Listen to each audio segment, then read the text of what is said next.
Hello everyone, সবাইকে নমস্কার। Summer ভ্যাকেশনের আরও একটা দিন দেখতে দেখতে কেটে গেল। সকাল থেকেই মা আর ছেলের প্ল্যান হয়েছিল আজকে হোয়াইট সস ম্যাকারনি খাবো, কিন্তু কোনো রকম ময়দা ছাড়া। এই হোয়াইট সসটা বানাতে গিয়ে আমি দেখলাম আমার ঘরে কোনো রকম পনির নেই।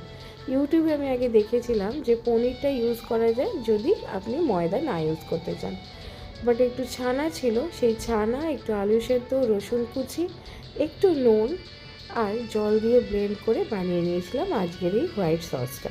ভেজিটেবলসের মধ্যে ইউজ করেছিলাম কিছুটা সুইট কর্ন, ক্যাপসিকাম আর মাশরুম। আর মাশরুমগুলো কিন্তু আমি ভালো করে জলে বয়েল করে নিয়ে সেগুলোকে অল্প তেলে সতে করে নিয়েছিলাম। আর মশলার মধ্যে দিয়েছিলাম পেরি পেরি মশলা, কিছুটা চিলি ফ্লেক্স, মিক্স হার্বস, নুন আর গোলমরিচ।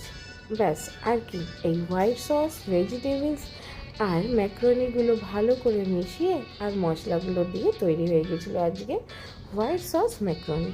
দারুণ খেতে হয়েছিল। একবার ট্রাই করে দেখুন, যদি ভালো লাগে অবশ্যই আমাকে জানাবেন একবার।